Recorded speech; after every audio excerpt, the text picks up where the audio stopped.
Okay, good afternoon, friends, dear students. Myself, Dr. Adil Aziz Momin from Department of Chemistry, JAT Arts, Science and Commerce College, Malegaon. Today, we will discuss few multiple choice questions and their answers on the topic nuclear chemistry. In the last lecture, we have seen basics or essentials of nuclear chemistry. We have discussed.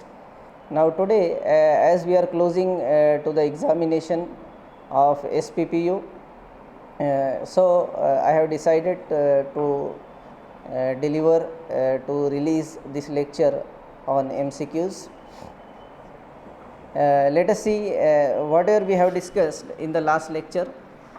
All questions will be based on that basic knowledge of nuclear chemistry we have discussed during the last lecture. So on the basis of that basic knowledge only, I have selected few questions, and most of the question you will see in the upcoming examination, they will be based upon basic knowledge only. There is no need to read an advanced books for this examination of TYBSc. So students, let us see one by one the MCQs on nuclear chemistry. So first question is the total number of protons in the nucleus is called as. Nucleus के अंदर जो protons होते हैं तो उसको क्या कहते हैं?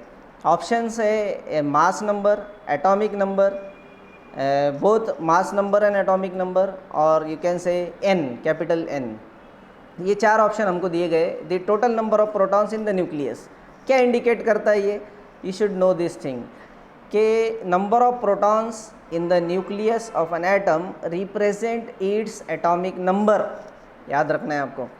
Total number of protons in the nucleus of an atom represents it's atomic number. Capital Z से जो बताया जाता है, तो ये कैपिटल Z जो होता है तो ये एटॉमिक नंबर होता है ना, atomic number, and in turn it is a total number of protons. ये क्या होता है? टोटल नंबर ऑफ प्रोटॉन्स होता है. So correct option is B, atomic number. तो मास नंबर क्या होता है फिर? You should know the capital N जो होता है ये टोटल नंबर ऑफ न्यूट्रॉन्स होता है. न्यूक्लियस के अंदर कितने न्यूट्रॉन्स है तो वो कैपिटल एन से बताते. कितने प्रोटॉन्स है वो कैपिटल Z से बताते. और ये दोनों की अगर आप टोटल करेंगे, total a sum of Z total number of protons and N total number of neutrons will be equal to capital A means mass number. जो मास नंबर A है तो ये Z plus N total number of protons plus total number of neutrons, ये दोनों की total करेंगे, सम करेंगे तो हमको मास नंबर मिलेगा.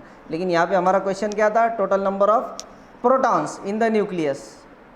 सो it is called as atomic number Z. Let us see second question. Which of the following set is called as a set of nucleons. नीचे दिए गए सेट में से किसको न्यूक्लियॉन्स कहा जाता? So first of all I will tell you, atom बना होता है न्यूक्लियस से और आउटर शेल से, बराबर है. आउटर शेल के अंदर इलेक्ट्रॉन्स होते हैं और न्यूक्लियस के अंदर प्रोटॉन्स और न्यूट्रॉन्स होते हैं. तो जो न्यूक्लियस के अंदर होते हैं ना स्टूडेंट्स, तो उसको न्यूक्लियॉन्स कहते हैं. न्यूक्लियस के अंदर जो होते हैं उसको न्यूक्लियॉन्स कहते हैं. और न्यूक्लियस के अंदर कौन होते हैं? Protons and neutrons. So protons and neutrons को हम क्या बोलेंगे? As they are present inside the nucleus they are called as nucleons. अब हमारा क्वेश्चन देखो क्या है? Which of the following set is called as nucleon. तो किसको बोलेंगे? देखो सेट क्या कह दिए हुए यहाँ पे, प्रोटॉन्स एंड इलेक्ट्रॉन्स, इनको न्यूक्लियॉन बोलेंगे क्या? नहीं बोलेंगे. इलेक्ट्रॉन्स न्यूट्रॉन्स, इनको बोलेंगे क्या? नहीं बोलेंगे, क्योंकि इलेक्ट्रॉन आउटर शेल में होता है.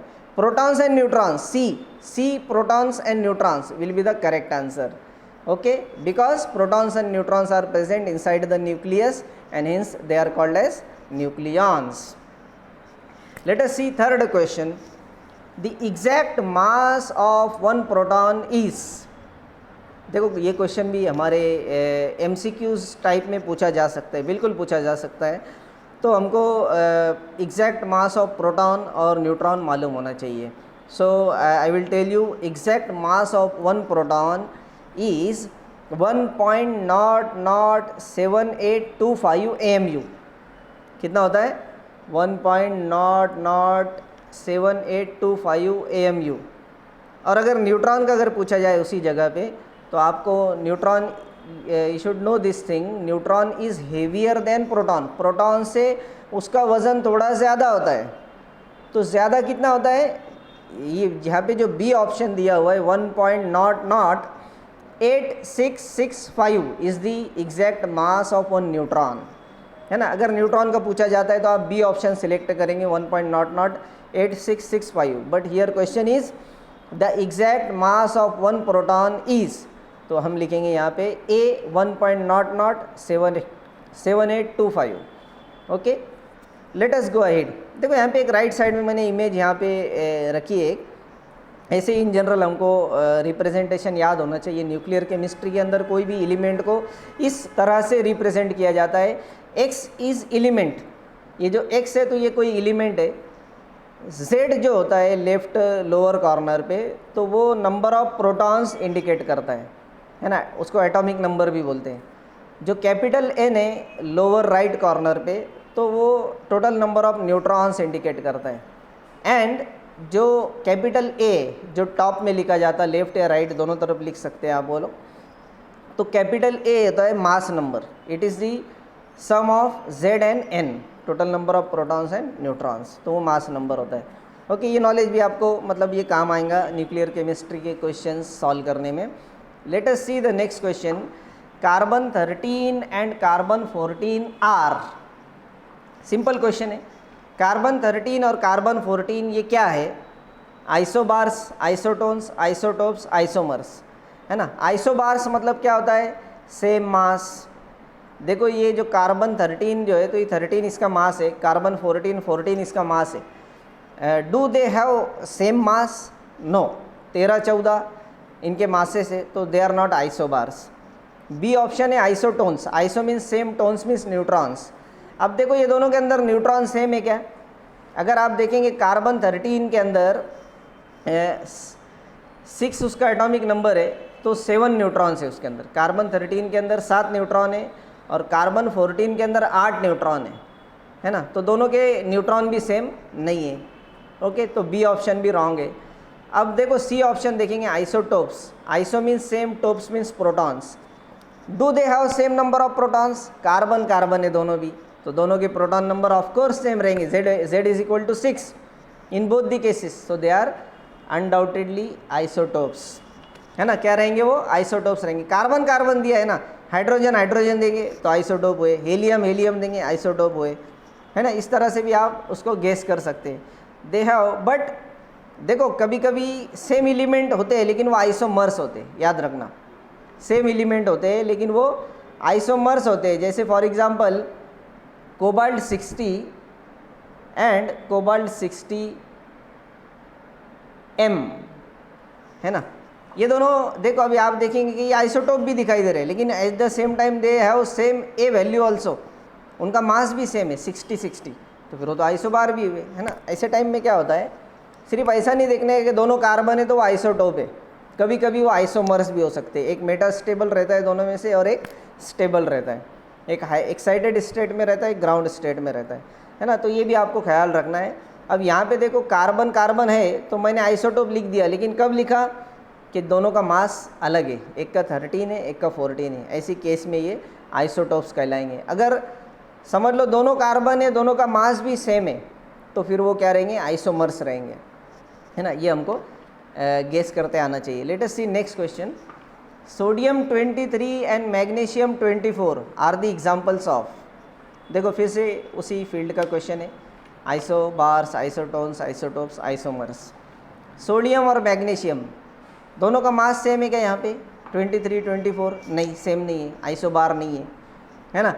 अब जेड वैल्यू भी अलग है. देखो दोनों सोडियम या दोनों मैग्नीशियम नहीं है. एक सोडियम है, जेड इज इक्वल टू 11, है ना, और एक मैग्नीशियम है, जेड इज इक्वल टू 12, तो आइसोटोप भी नहीं है.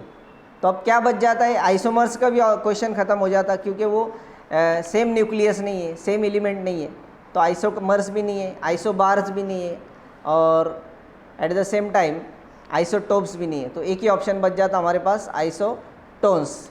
You can see they have same number of neutrons. Sodium में अगर देखेंगे आप तो 12 न्यूट्रॉन है, और मैग्नीशियम में भी देखेंगे तो 12 न्यूट्रॉन है। ओके, इसीलिए तो सोडियम का जो मास नंबर है वो 23 हुआ, Z+N 23, Z+N 24 मैग्नीशियम के लिए, है ना। इस तरह से आप इसको गेस कर सकते हैं, है ना। They are isotones, same number of neutrons, है ना। कैसे गेस करेंगे? वो आइसोबार नहीं है, वो आइसोटोप नहीं है, वो आइसोमर्स नहीं है, तो आइसोटोन हुए, है ना। And you can also calculate number of neutrons. See next 6th question is again उसी फील्ड का एक क्वेश्चन है।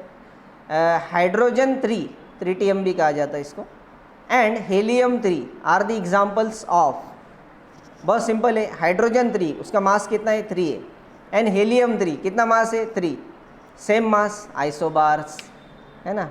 पहले ही इसमें हम यहाँ पे क्लियर हो जाएंगे, उनकी Z वैल्यू सेम नहीं है, उनके न्यूट्रॉन नंबर सेम नहीं है, उनके सिर्फ मासेस सेम आएंगे, है ना, और वो आइसोमर्स भी नहीं है, तो they are isobars. Hydrogen 3 helium 3 masses same दिख रहे हैं, डायरेक्ट आइसोबार पे टिक करो, आगे बढ़ो। अगेन एक एग्जांपल और, यहाँ पे एक क्वेश्चन और है। Cobalt 60 and cobalt 60M are the examples of. देखो अगर आप यहाँ पे देखेंगे कि 60 दिख रहा है, मासेस सेम है, आइसोबार लिख दो, है ना। ऐसा आप सोचेंगे तो ये गलत है, दे आर नॉट आइसोबार्स, क्योंकि उनकी Z वैल्यू भी सेम है, दोनों कोबाल्ट है 27 नंबर रहेगा Z इज इक्वल टू, है ना। तो इस हिसाब से तो आइसोटोप भी होना चाहिए, है ना। तो लेकिन वो आइसोटोप भी नहीं है। अब जब देखो Z वैल्यू सेम है और A वैल्यू भी सेम है, तो उनकी N वैल्यू भी सेम रहेंगी, मतलब आइसोटोन भी रहना चाहिए फिर, लेकिन वो आइसोटोन भी नहीं है। देखो यहाँ पे M लिखा है, स्मॉल m, है ना, मेटास्टेबल न्यूक्लाइड। यहाँ पे आप क्लियर हो जा सकते हैं कि cobalt 60 and cobalt 60M metastable means they are isomers. Metastable nuclide किसको बोलते हैं? Which is at higher energy than the stable nuclide. जो उसका स्टेबल आइसोमर है उससे हायर एनर्जी को वो होता है, और इसीलिए उसको मेटास्टेबल कहते हैं, beyond stability. Meta means above, above stability है, वो हाई एनर्जी है उसके पास, है ना, और वो आइसोमर्स कहलाते हैं, है ना। मेटास्टेबल न्यूक्लाइड और उसका जो ग्राउंड स्टेट न्यूक्लाइड, ये दोनों आइसोमर्स कहलाते हैं, है ना। ऐसे क्वेश्चन आते हैं एग्जामिनेशन में। Okay, let us see next question, question number 8। The elements which lies beyond uranium in the periodic table are called as. ऐसे एलिमेंट्स जो यूरेनियम के बाद आते हैं पीरियोडिक टेबल में, उन्हें हम क्या कहते हैं? Options are post uranic element, artificial elements, naturally occurring elements, transuranic elements, है ना। अब इसमें से नाम ही हमको सजेस्ट कर रहा है answer. Post uranic elements may be possible and transuranic element may be possible.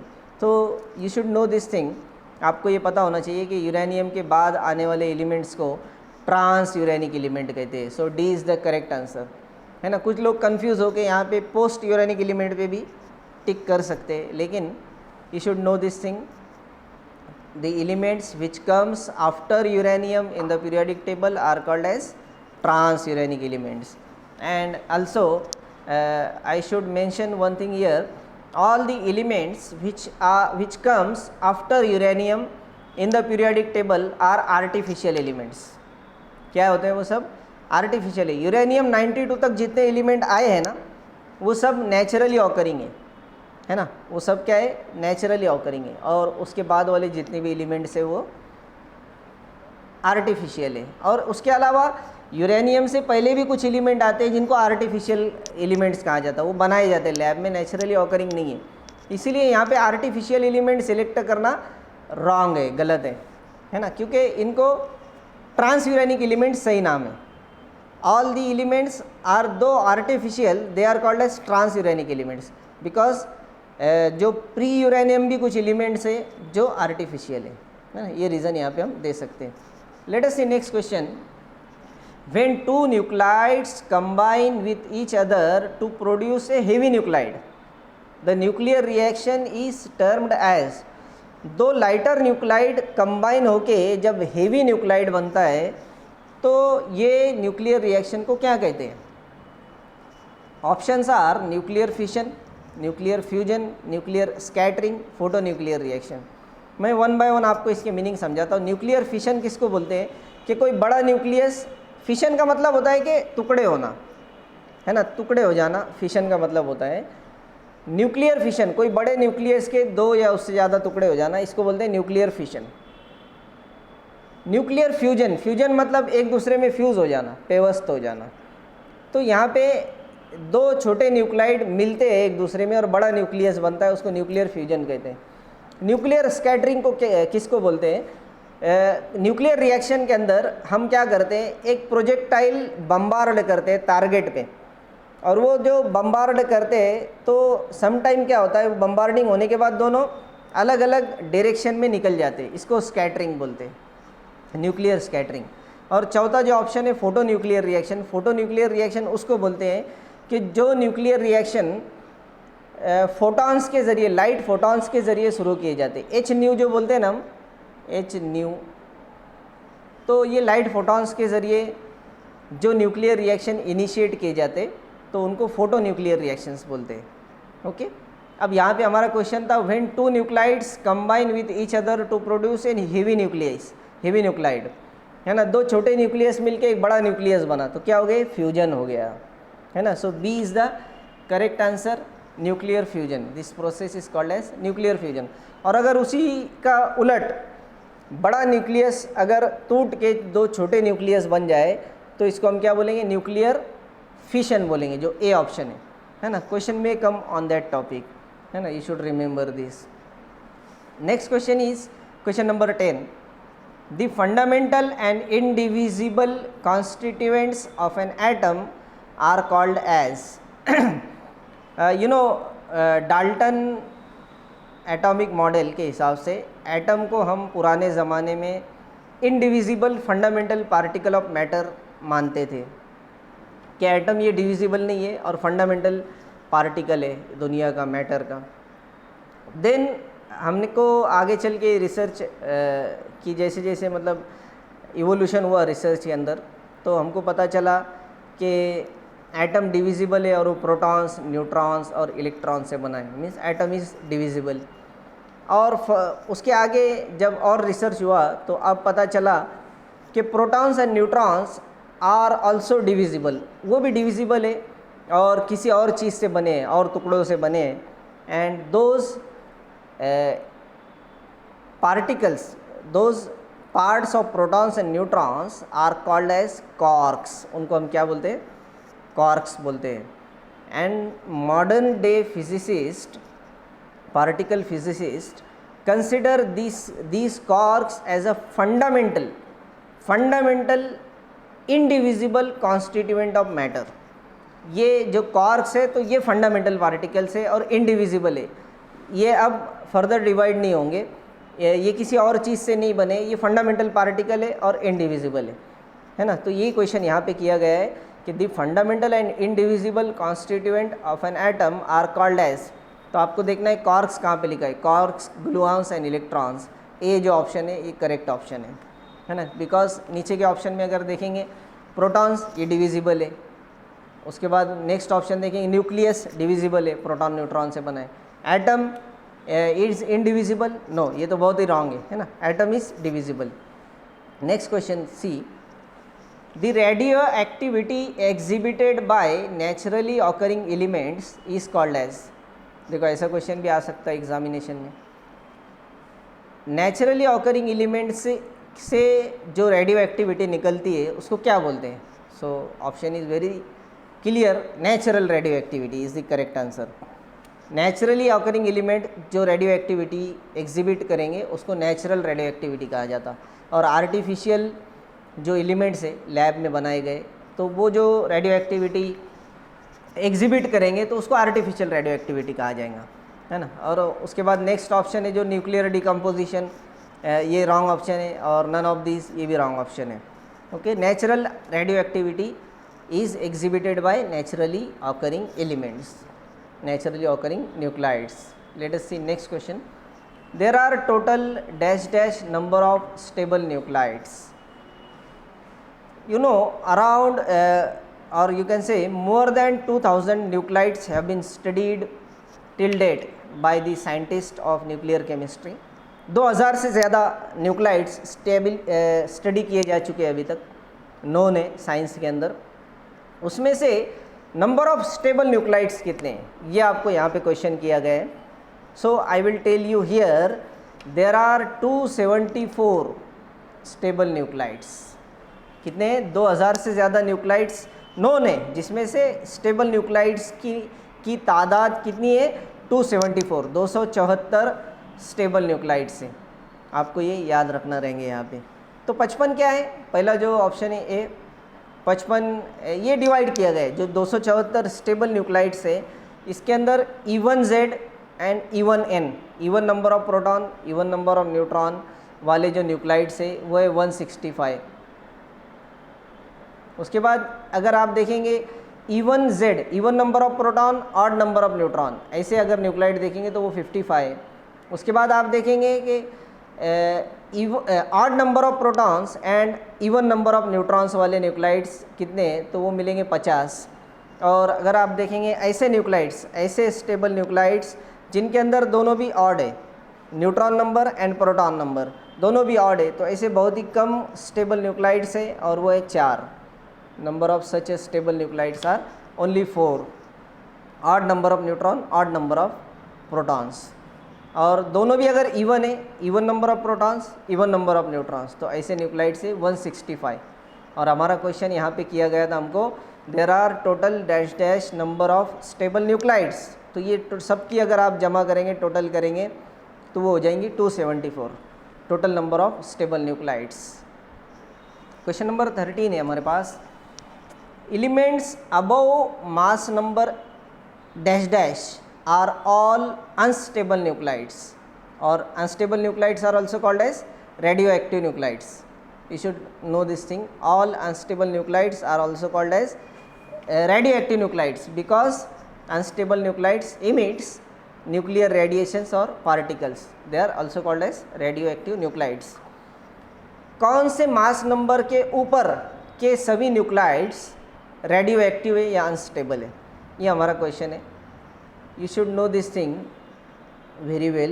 You should remember this thing. All the elements which have mass number equal to 210 or above 210 are all radioactive, are all unstable. Okay? ये इसका answer रहेगा D. Elements above mass number 210 are all unstable nuclides or radioactive nuclides. Question number 14 है हमारे पास, the mass number of a substance represents the sum of total number of mass number A represents a sum of total number of क्या protons and electrons, इसको बोलते हैं क्या mass number? नहीं। Electrons and neutrons, इसको बोलते हैं क्या मास नंबर? नहीं। प्रोटॉन्स एंड न्यूट्रॉन्स को बोलते हैं हम, किसको बोलते हैं? Z प्लस n, ये फार्मूला याद रखने का, A is equal to Z plus n, total number of protons plus total number of neutrons is equal to A means mass number, है ना। यही हमारा क्वेश्चन है, the mass number of a substance represents the sum of total number of protons and neutrons, C is the correct answer, है ना। Z क्या है? Proton, N क्या है? न्यूट्रॉन्स, ये दोनों की टोटल करेंगे तो मास नंबर A मिलेगा हमको। क्वेश्चन नंबर 15 है हमारे पास, each proton is made up of following quarks. देखो जैसे हमने पिछले क्वेश्चन में देखा कि proton is divisible and it is made up of quarks, तो कौन से कॉर्क से बना है?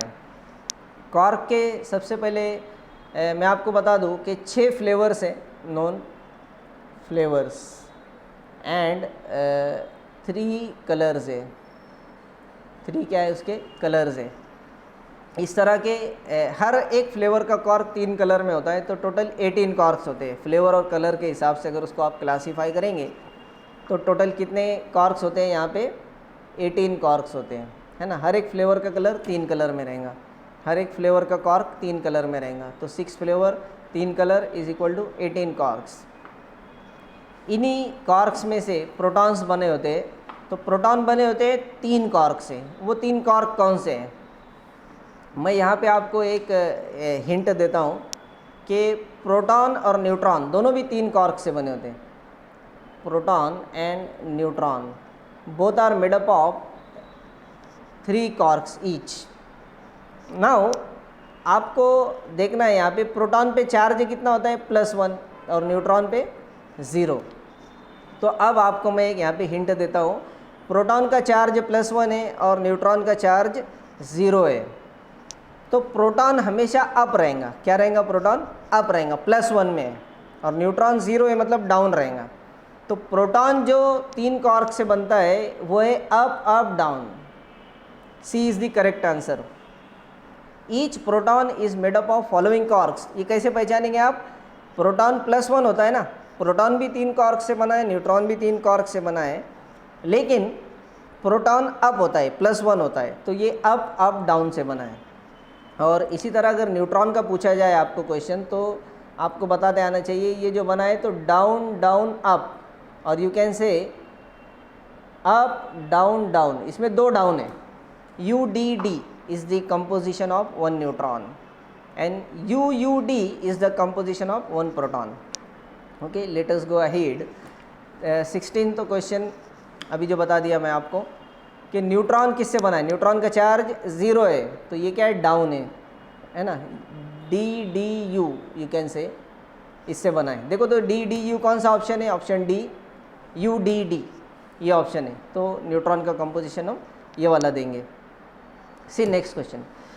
In a positron decay, the atomic number of the parent nuclide dash dash decrease होता है, इंक्रीज होता है, 1 से डिक्रीज होता है या 2 से डिक्रीज होता है, 1 से बढ़ता है या 2 से बढ़ता है, ये क्वेश्चन है।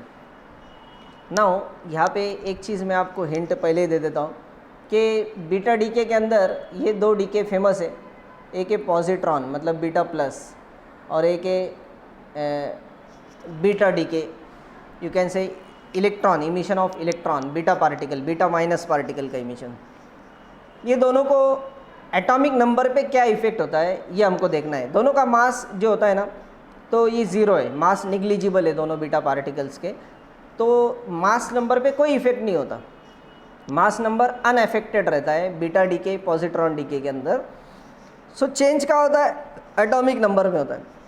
सिंपलेस्ट यहाँ पे आपको याद रखना है, पॉजिट्रॉन पे चार्ज पॉजिटिव है, बराबर।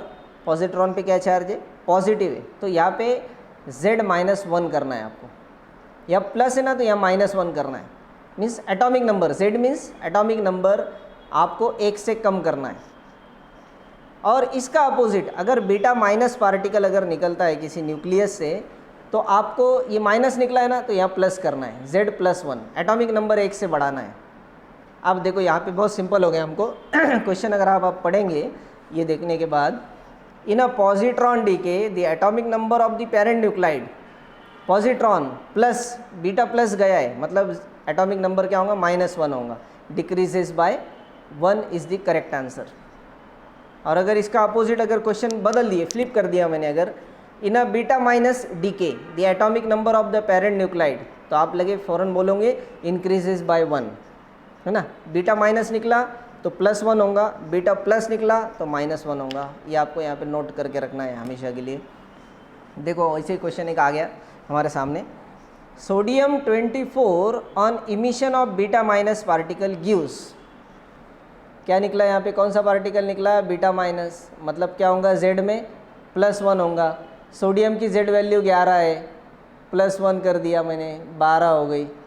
क्या बन गया? मतलब 12 क्या होता है? कौन सा एलिमेंट है 12? मैग्नीशियम, है ना। अब यहाँ पे हम सिंपल हो गया हमको question, sodium 24 on emission of beta minus particle gives magnesium. कितने ऑप्शन में मैग्नीशियम लिखा है? एक ही ऑप्शन है। और वैसे भी मैंने बता दिया कि बीटा पार्टिकल को कोई मास नहीं रहता, सोडियम 24 है तो मैग्नीशियम भी क्या बनेगा? 24 बनेगा, बस Z+1 होगा, 12 नंबर का एलिमेंट है मैग्नीशियम। एक चीज़ मैं यहाँ पे आप सबको क्लियर कर दूँ कि आपको न्यूक्लियर केमिस्ट्री अगर आप स्टडी कर रहे हैं तो ये एटॉमिक नंबर्स कुछ आपको याद होना चाहिए। 20 से 30 नंबर तक Z=20 जो है कैल्शियम, यहाँ तक तो कंपलसरीली याद होना चाहिए, और 30 तक रहेंगे तो बेहतर है। Zn जिंक जो है हाइड्रोजन से लेके जिंक तक ये एलिमेंट आप याद कर लो, एटॉमिक नंबर इनके याद कर लो, तो आपको ये हेल्प हो जाएंगी ऐसे प्रॉब्लम सॉल्व करने में। Sodium 24 on emission of beta particle gives magnesium 24। कैसे पहचानना है आपको? बीटा माइनस निकला, Z+1 होगा, है ना, उधर माइनस इधर प्लस। अब सोडियम का Z कितना है? 11 है, तो अब Z+1 12 हो जाएगा, मैग्नीशियम बन जाएगा। Let us see next question. The exact mass of one neutron is dash dash AMU। देखो ये क्वेश्चन पहले भी हमने डिस्कस किए प्रोटॉन के टाइम में। तो न्यूट्रॉन का मास कितना है? प्रोटॉन से ज़्यादा है। प्रोटॉन का कितना था? 1.00785 था। इसका जो है तो उससे ज़्यादा है, 1.00866 AMU। ये मास ऑफ वन न्यूट्रॉन है ना। आप ये एक बार पढ़ लेंगे तो आपको ये याद रखने की ज़रूरत नहीं, वहाँ पे ऑप्शन में दिया रहेगा। Next question, complete the following nuclear reaction. देखो बहुत ही इंटरेस्टिंग क्वेश्चन है यहाँ पे दिया हुआ। Radium 226 is get converted into dash dash after emission of alpha particle. क्या इमिट हुआ है यहाँ पे? अल्फ़ा पार्टिकल इमिट हुआ है। निकाल दो रेडियम में से अल्फ़ा पार्टिकल निकाल दो। एटॉमिक नंबर कितना है रेडियम का? 88 है, उसमें से 2 निकाल दो, Z-2 है ना। क्या हुआ यहाँ पे? Z-2 and A-4। सिंपल है, 226 में से 4 निकाल दो, 222 बचा, और 88 में से 2 निकाल दो, 86 बचा। तो कौन सा है 86 और 222? डी ऑप्शन देखो यहाँ पे, रेडॉन। रेडॉन 86 और उसका मास नंबर है 222, will be the correct answer. ठीक है, अल्फ़ा पार्टिकल यहाँ पे तुमको उसमें से निकाल देना है, रेडियम 88 में से। Let us see next slide. The silver 110 and silver 110M are the examples of this M I have told you is indicating metastable nuclide। और जब भी metastable nuclide और stable nuclide साथ में होते हैं तो वो एक दूसरे के आइसोमर्स होते हैं। metastable nuclide is at higher energy level and stable nuclide at lower energy level, they are isomers। next question is find out the ejectile in the following nuclear reaction. नीचे दी गई न्यूक्लियर रिएक्शन के अंदर ejectile कौन है? First of all I will tell you ये जो representation है, तो इसमें देखो लेफ्ट हैंड साइड में ऑक्सीजन 16 है, ऑक्सीजन 16 है और अल्फ़ा पार्टिकल है, और राइट हैंड साइड में नियॉन 20 है और एक मिसिंग एंट्री है। तो हमको क्या करना रहता है इसमें? Z और A वैल्यू आपको यहाँ पे बैलेंस करने होते हैं, Z और A value. Left hand side is equal to right hand side. अब देखो लेफ्ट हैंड साइड में ऑक्सीजन और अल्फ़ा पार्टिकल है। ऑक्सीजन की Z वैल्यू कितनी है? एटॉमिक नंबर कितना है? 8 है, और अल्फ़ा पार्टिकल का 2 है। 8 और 2 कितना हुआ? 10 बराबर। अब देखो राइट हैंड साइड में नियॉन है, नियॉन का एटॉमिक नंबर कितना है? वो भी 10 है बराबर। तो मिसिंग एंट्री का एटॉमिक नंबर कितना आएगा? फिर 0 आएगा। कैसे 0 आएगा? क्योंकि दोनों साइड बैलेंस होनी चाहिए ना। ये 10 और 10 हो चुका, अब क्या बचा अपने को बीच में देने के लिए? 0 बच गया। Z is equal to 0। Now let us see A value. Oxygen 16 का मास कितना है? 16 है। अल्फ़ा पार्टिकल का मास कितना है? लेफ्ट हैंड साइड में 4 है। 16 + 4 20। लेफ्ट हैंड साइड में टोटल मास कितना है? 20 है। अब राइट हैंड साइड में देखो नियॉन दिया गया अपने को, उसका मास कितना है? 20 है बराबर। तो जो मिसिंग एंट्री है उसका मास कितना बचा? कुछ नहीं बचा, नेग्लिजिबल बचा। तो ऐसा कौन सा पार्टिकल है? Find out the ejectile particle in the nuclear reaction is the question. ऐसा कौन सा पार्टिकल है जिसका Z भी 0 है और A भी 0 है? अल्फ़ा पार्टिकल है क्या ऐसा? ए ऑप्शन जो दिया है अल्फ़ा पार्टिकल, मास और एटॉमिक नंबर दोनों 0, नहीं अल्फ़ा पार्टिकल नहीं है। बीटा पार्टिकल है क्या? बीटा पार्टिकल का मास तो 0 होता है लेकिन चार्ज 0 होता है कि Z? नहीं, बीटा माइनस होता है वो, या बीटा प्लस होता है ना। तो चार्ज उसका 0 नहीं है, तो वो भी गलत है। पॉजिट्रॉन पे भी प्लस चार्ज है, वो भी गलत है। गैमा रेडिएशन का मास कितना होता है? रेडिएशन को कोई मास नहीं रहता, तो A इज़ 0। रेडिएशन पे चार्ज होता है क्या? नहीं होता, Z is 0। So correct option is D, gamma radiation. Radiations पे कोई मास और कोई चार्ज नहीं होता। है ना। कैसे बैलेंस किया हमने, ये left hand side is equal to right hand side, इस तरह से आपको ये बैलेंस करना है न्यूक्लियर रिएक्शन को। Now next question is this method of representation of a nuclear reaction is known as, एक यहाँ पे न्यूक्लियर रिएक्शन को रिप्रेजेंट किया गया एक मेथड से। 16O पिछली वाली रिएक्शन है, alpha comma gamma neon 20।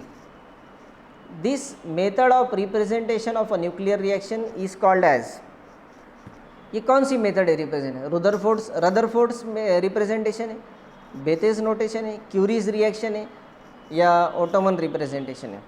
So you should know this thing, nuclear reactions are simply represented by a Bethe's notation. क्या है बेथेस नोटेशन? बेथेस नोटेशन ये, suppose X is parent element और target nuclide, Y is the product daughter nuclide. So in bracket small a and small b are written. This is the Bethes notation.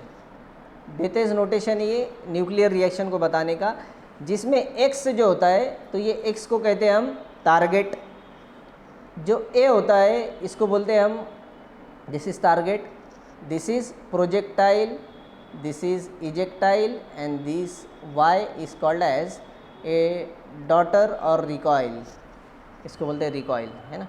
This type of representation of a nuclear reaction is called as Bethe's notation.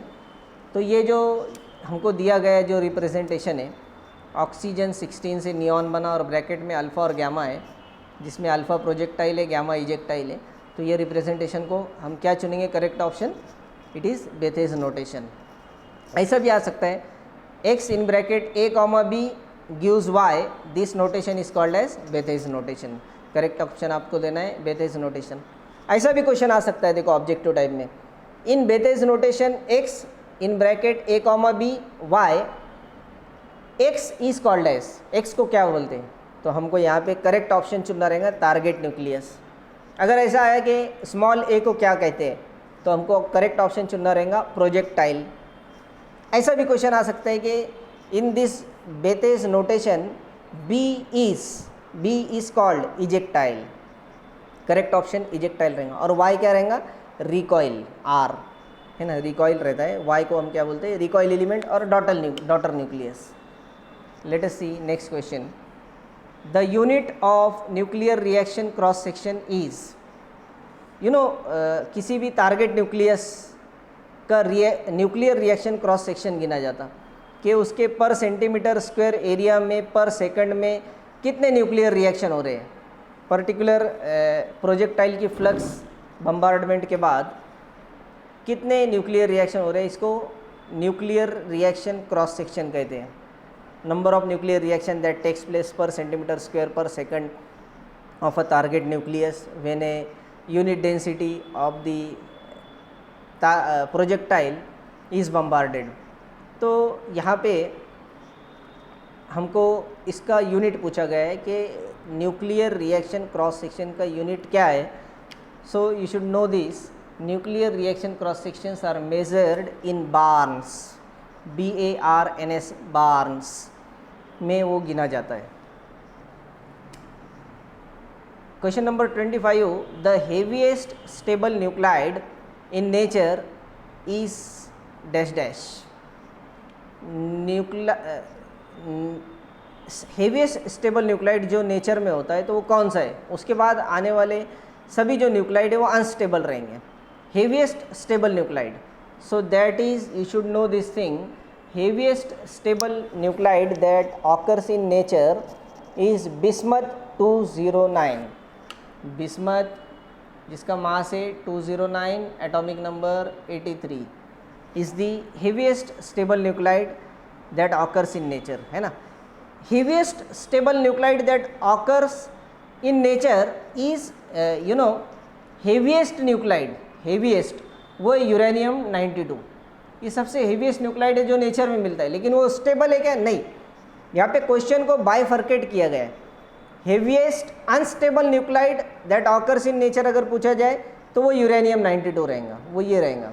लेकिन heaviest stable nuclide पूछा है तो वो रहेगा हमारा boron 209, sorry, boron in bismuth 209 is the heaviest stable nuclide that occurs in nature.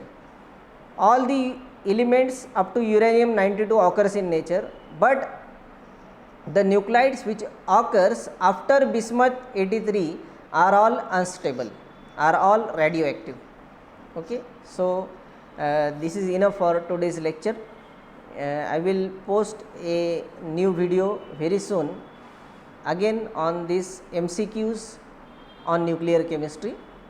So until that, goodbye.